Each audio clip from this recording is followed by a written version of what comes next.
Okay, and welcome to this second video where we're looking at a binomial expansion formula which builds on the work in the previous video. We'll be using a calculator to help us as well. So let's get stuck in.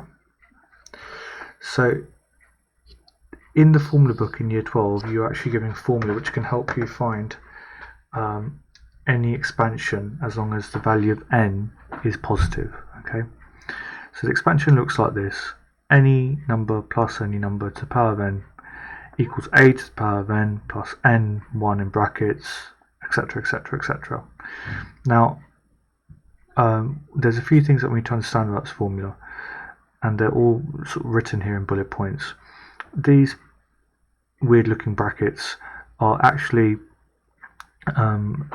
sort of what we call the coefficients of our expansions, and there's another way of writing this. It's called NCR. Now NCR is just, in a probability sense, it's just a way of selecting items from a list of things. Okay, so you don't need to worry too much about that in depth really, but effectively NCR can help us find the coefficient of any of these expansions. Okay, and the numbers that you get when you type in values for NCR are actually from the Pascal's triangle. Okay, so if I type in a particular number, let's say 5c3, okay, the 5 at the top, the value of n, is the fifth row in the Pascal's triangle, so the power of 5 expansion, and the number 3 is the third sort of term in that expansion. Okay, so that's really important. Now what you sort of remember from the previous video is that whatever this value of a is, that power decreases during the expansion. Okay, so initially the first term is a to the power of n. Okay, as you go through the expansion, eventually that power decreases. So that's why you have a to the n minus 1. Just basically means you take away 1 from the power, take away 2 from the power. Okay, the power of b increases. So if you see here, b to the power 0, b to the power 1, b squared, all the way up until the end where it's the maximum value. The most important thing with each of these expansions is that the powers have to add up. So the power of this and the power of that have to add up to n here. Okay, so similarly n minus 2, if you add these two powers you get n. So the powers in each of these expansions have to add up to the power in the question. Okay, so let's just do an example really slowly to understand how to use binomial expansion. Before we do any of that though, let's see in the calculator where this NCR button is. Okay, so if you sort of look above the division sign, you can see it here, NCR. And how do you generate that? You press shift and you press that divide sign, you see a big C come up on your screen. And what you do is you type in the number on the top of the C and on the bottom of the C. So if I type in 5c3, that's got a value of 10. Okay, which if I look at my Pascal's triangles notes, a plus b to the power 5, 5c3 is here. It's the third term in. Okay, 10. So that does work. Okay, and if I type in 5c, so this is 5c4, 5c5, if I type in 5c5, that gives me 1 here at the end. Okay, so that's how we do the Pascal's triangle, and obviously that's how we do NCR. Now what we need to try and get to is a question like question 1. So expand 2 plus x to the power of 5. Whenever you are taught binomial expansion, it's really important that you write every aspect of the formula properly and compare it to the formula given in the formula book. So let's compare the question to the formula book, or the formula. So the value of a is equal to 2, the value of b is equal to x, and the value of n is equal to 5. So let's keep that in our minds going forward. So the first thing we're going to write is a to the power of n, which is 2 to the power of 5. First things first. Okay, now instead of writing this bracket notation, we're going to write NC1. Remember, our n is 5, so it's 5c1. and you've got a to the n minus 1. So originally it was a 2 to the 5. Now we're going to subtract 1 from the power, it's going to be 2 to the 4. I'm going to introduce b to the 1, which is x to the power of 1. Use of brackets is very important here, especially when you have negative things that you need to deal with. Now I've got 5c2, that'll be the next expansion, okay? And when you have nc2, you've got a to the power of n minus 2, this value decreases by 2, so you're going to have 2 cubed, yeah, 2 to the 5, 2 to the 4, 2 to the power 3, and you're going to have x squared. These two powers have to add up to 5. 5c3, 2 squared, x cubed, plus 5c4,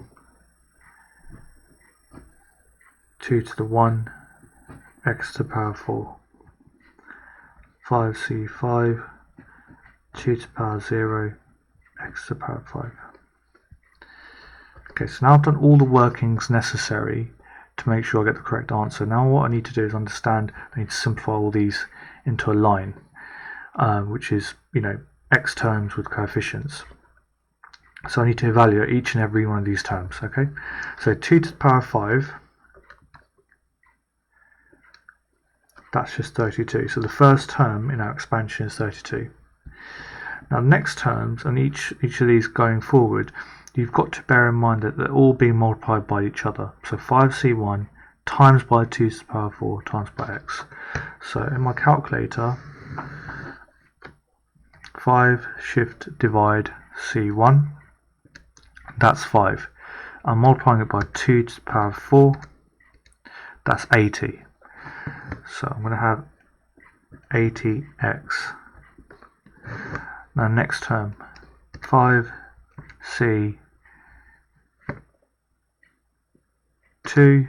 which is 10, times by 2 cubed, which is also 80. 80x squared.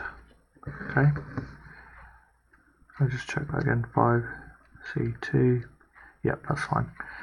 The 5c3,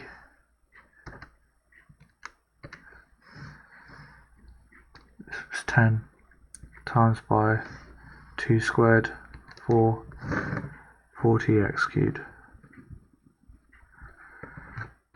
Next one, 5c4 times by 2, that's 10, x to the power of 4, and you have 5c5 times by x to the power of 5. So that is our full expansion. Okay, so as I said, analyze the question, think what your a, b and n are, put things carefully into the formula, noting that the power of a decreases with each term, power of b increases with each term, and the two powers have to add up to 5, or the original power in the question. Okay, and then you take your time with the calculator multiplying each of these numbers with each other, and obviously the x term. And that is the full expansion of 2 plus x to the power of 5. Okay, so that's question 1. Let's have a question 2. Question 2 is asking for the first 3 terms of the expansion.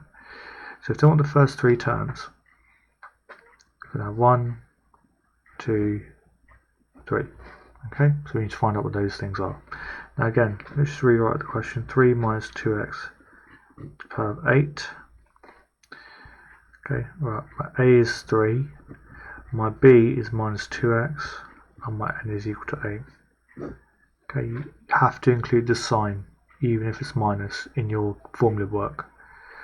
Right, so again, I look at my formula, I think the first thing I need to do is a to the power of n. So 3 to the power of 8, this is my first term. The next term I'm going to have is 8c1, 3 to the power of 7 times by minus 2x to the power of 1. And the third term, which I'll have, is 8c2,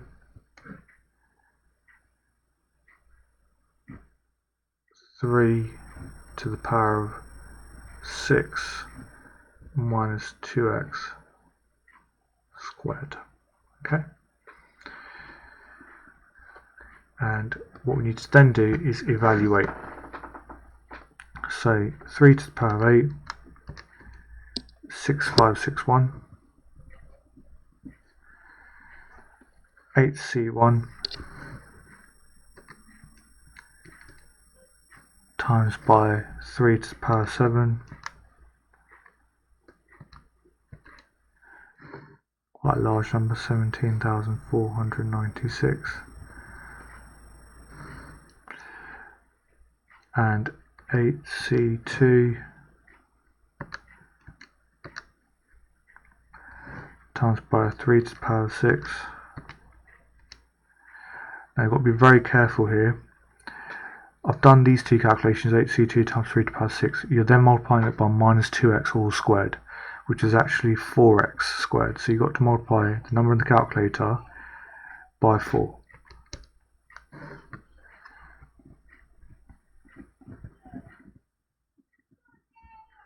Now, one thing I forgot to mention is that I was actually multiplying 8c1 by 3 to the power of 7 times by minus 2x. So I've got to just make sure I do that again. 8c1 times by 3 to the power of 7. So it looks like I made a slight mistake. I just need to multiply that by minus 2. And I get a larger number. Minus 34992x. Okay, so a slight mistake from my side, but obviously that's going to highlight how easy it is to make mistakes if you're not careful with the sign. Okay, so again, when you've got a minus, you've got to take a bit more care with regards to what you're multiplying with. And also another thing just to point out with minus, if you've got minus in the binomial expansion, you're going to have an alternating signs in your answers. You've got plus, minus, etc. Okay, so that's binomial expansion, a very important topic. And again, as long as you keep to the format with the formula and you're very careful with the algebra and your numbers, it's relatively easy to get it right. In year 13 you'll look at powers which are fractional or negative, but at the moment the formula which you've got at the top of the notes will work for year 12. Here are some exercises highlighted here, and that's the end of binomial expansion.